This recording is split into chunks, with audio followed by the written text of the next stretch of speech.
Welcome back, everyone. Hope you're doing amazing. Early Imperial grain dole. So we're talking about a dole possibly done out by Augustus and his predecessors when we talk about Imperial grain doles.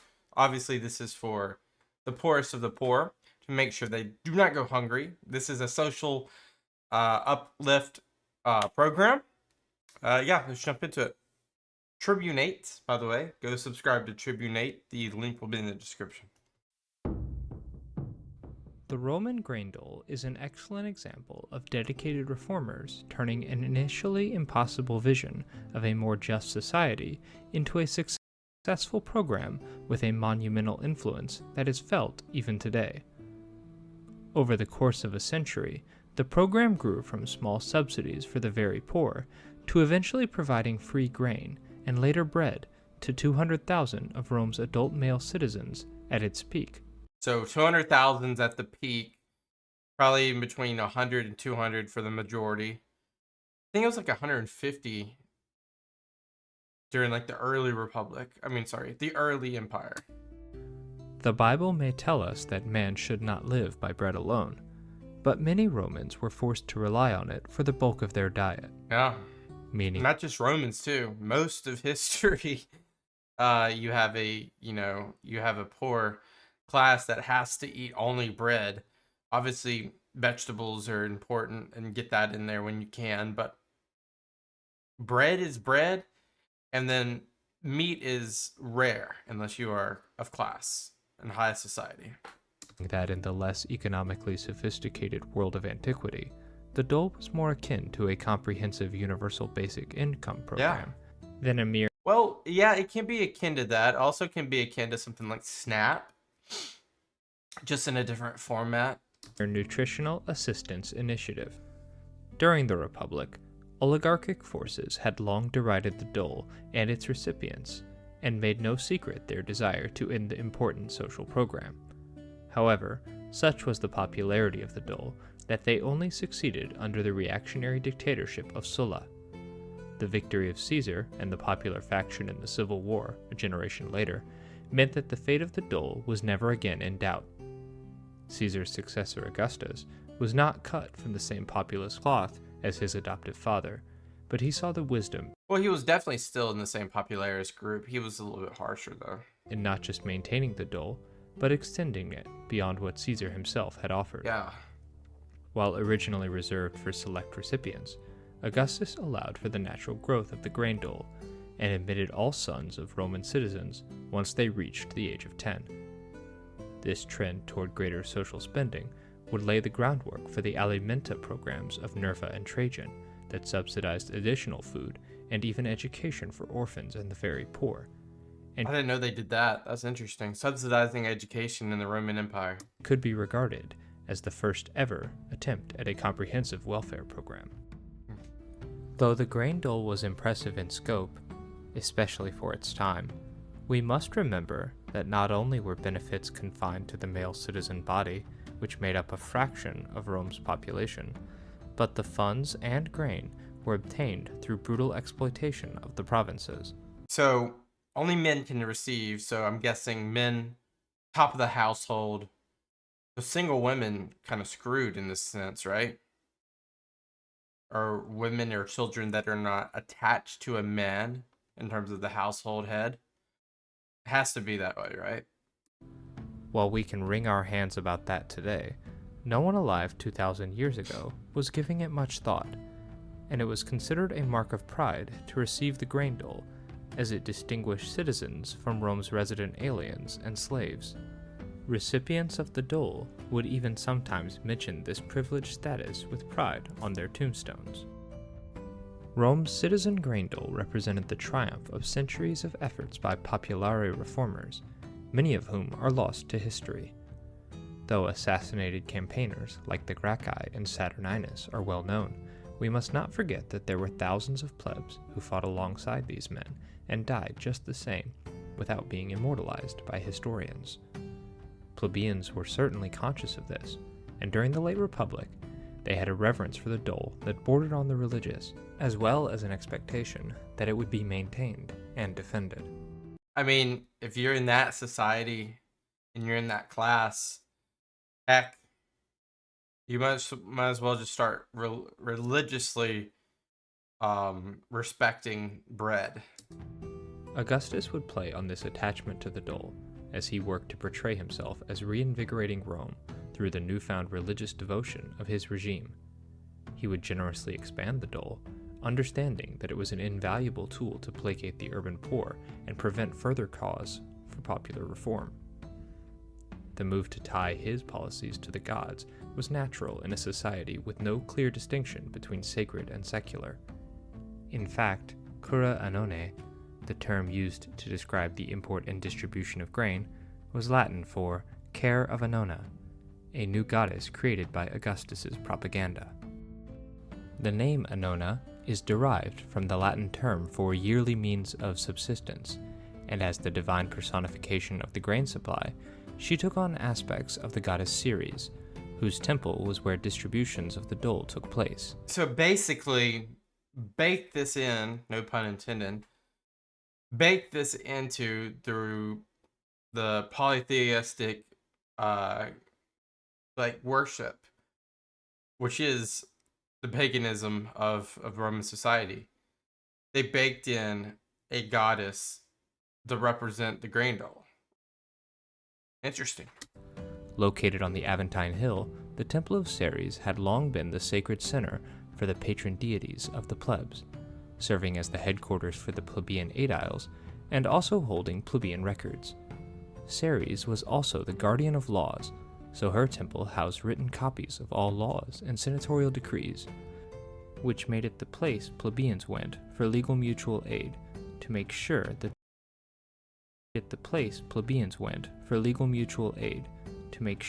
they were not being exploited by the upper classes, who long had a habit of fabricating arcane laws to use as leverage against the less educated. Yeah, and that really hasn't changed in 2,000 years. And overwhelmingly illiterate urban poor. By subsuming Ceres, the goddess of the mobilized plebeian elements, into the new goddess Annona, and turning her into a representation of his own benevolence, Augustus seized the radicalism implicit in the grain dole and directed it towards further support for his regime. So tightly would he connect this new goddess with his own personal desire to care for the people, his genius, and his own growing sense of imperial divinity that she would go on to be worshipped as Annona Augusti. Everything has to turn back. Like, that's one thing you'll notice with Augustus is everything has to be centralized to him in some format. Somehow. Some way. He was definitely an egomaniac. He did some great things, but he definitely was an egomaniac. Despite her recent addition to the pantheon and absence in the foundational myths of Rome, Annona would become one of the key entities in the emerging imperial divinity cult. This tight connection would become a double-edged sword for his successors, because if bread became scarce or too expensive, then the emperor was the natural scapegoat, and not even the emperor was safe from popular rage if conditions got bad enough. Bread and circus. His heir Tiberius understood this, saying that neglecting the cura annone would lead to the utter ruin of the state, by which he meant the Principate regime, which had supplanted the Republic. A riveting passage from Suetonius relates how the Emperor Claudius was nearly killed in a grain riot. When there was a scarcity of grain because of a long-continued drought, the Emperor Claudius was once stopped in the middle of the forum by a mob and was so pelted with abuse and pieces of bread. Why would they pelt them with pieces of bread? They need the bread. That he was barely able to escape to the palace by a back door. After this experience, he neglected no means of bringing grain to Rome, even in winter. Though there was no longer a need to seek out votes from the plebeians, the ruling class knew the importance of keeping them well fed and arranged for a regular supply of grain to ward off any demonstrations from the urban poor. This, along with free entertainment, would form one half of the hegemonic superstructure for maintaining control. This was immortalized by Juvenal in the phrase, bread and circuses. The transition from a republic plagued by civil war to an empire which conducted its wars in border territories, led to a boom in population, with the city of Rome growing to 1 million residents in the 2nd century AD. This era of supposed peace and prosperity would be deemed the happiest era in human history by Gibbon The Pax Romana.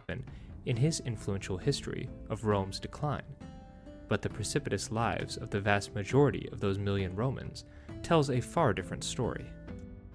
The durum wheat, which was made into bread, was by far the most important element in the Roman diet, and the most important sources for grain during the Republic were Sicily, Sardinia, and northern Africa. Egypt, mostly. But it was the addition of Egypt during the Principate Right? which made it viable to provide free grain for Rome's growing population. The logistics of the grain trade are truly impressive, requiring hundreds of ships on constant journeys across the Mediterranean, as well as robust infrastructure in place at the port of Ostia to collect the vital cargo and distribute it in the city.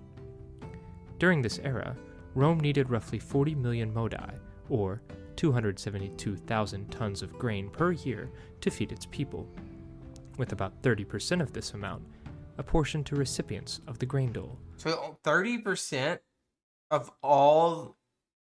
That's crazy.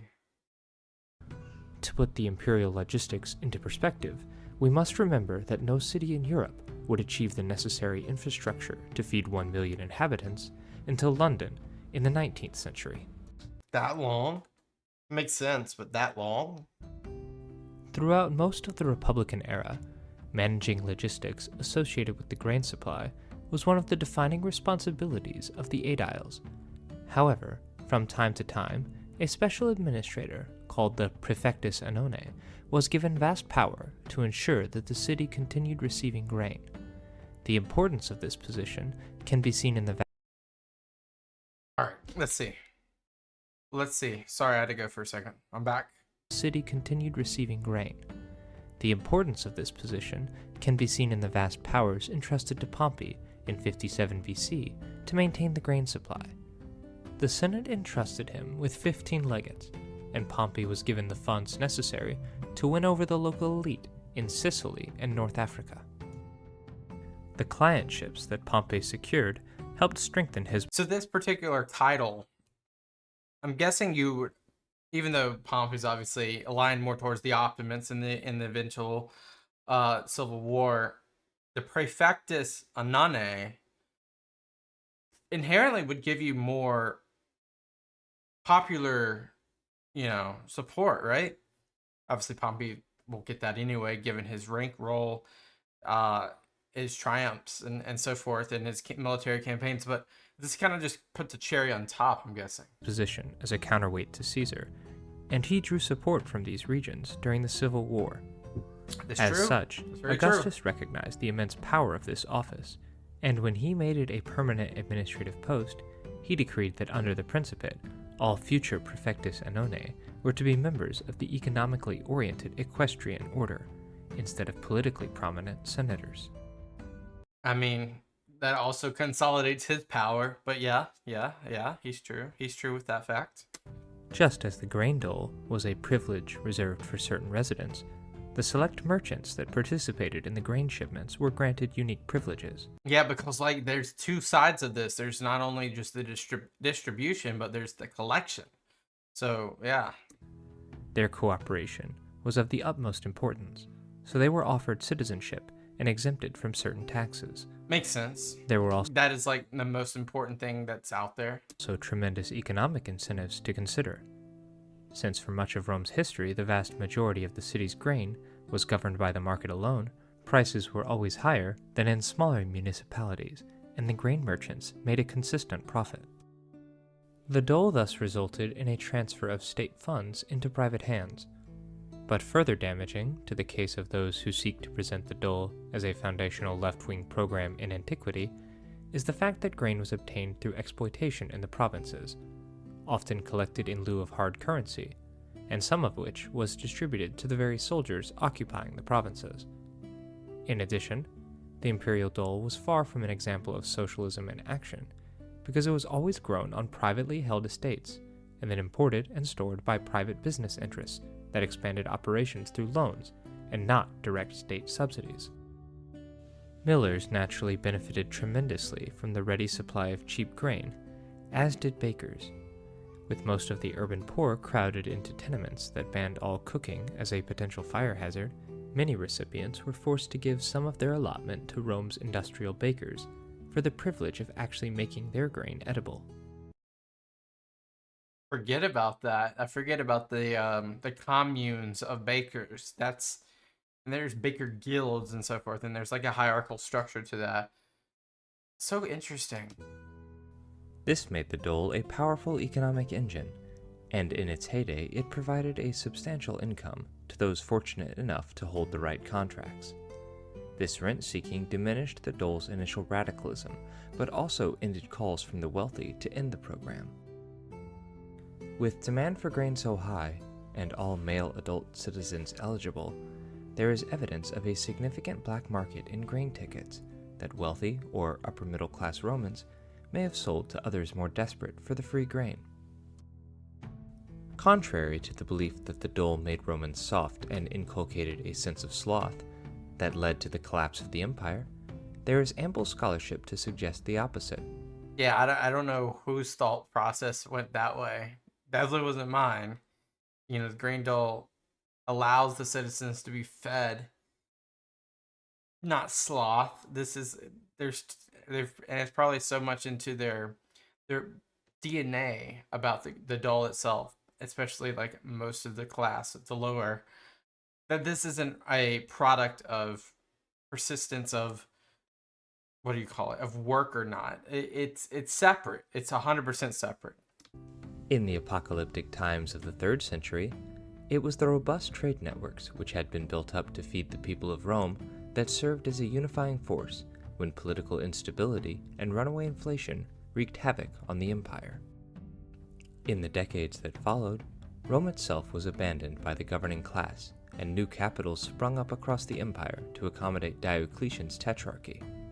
With production and supply increasingly oriented towards local concerns, the unified vision of the West would falter, and the fading memory of the Roman grain dole would presage the gradual end of the empire itself.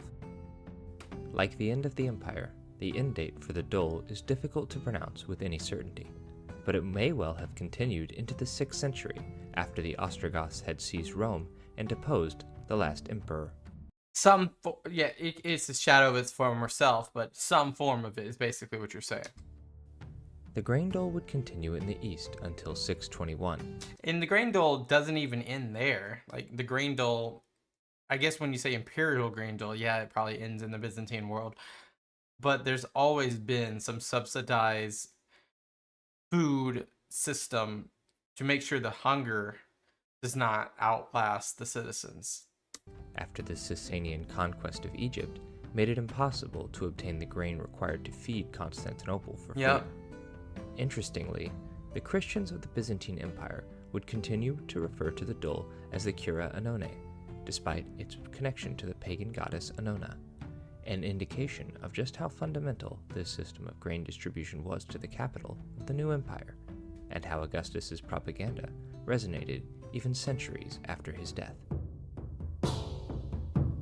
What a video. What a video. What did we learn? We learned a lot. We learned pretty much the systematic approach that the grain dole allowed the Romans to operate with, kind of like an underbelly of a protection for the weakest of the weak. When we say weak, economically weak, and specifically those that cannot afford the nutritious food that is abundant towards the middle and upper classes. The people that are in the grain dole are probably not going to. And think about it, how you eat today, if you're watching this, is probably 10x, 100x the nutrition that the lower class was eating during this time. And that could be said for so many periods of time, but in antiquity specifically, when you do not have mass food pipelines like we do today. So it gives you a bit of gratitude when you think about it. I appreciate you guys so much. By the way, like I said before at the beginning, Tribunate, go follow, subscribe to Tribunate. Tell them that their channel is awesome because they have a ton of videos. We're just starting from the very back of their videos and we're going to work our way up. I appreciate you guys as always. Until next time, peace out and bye bye.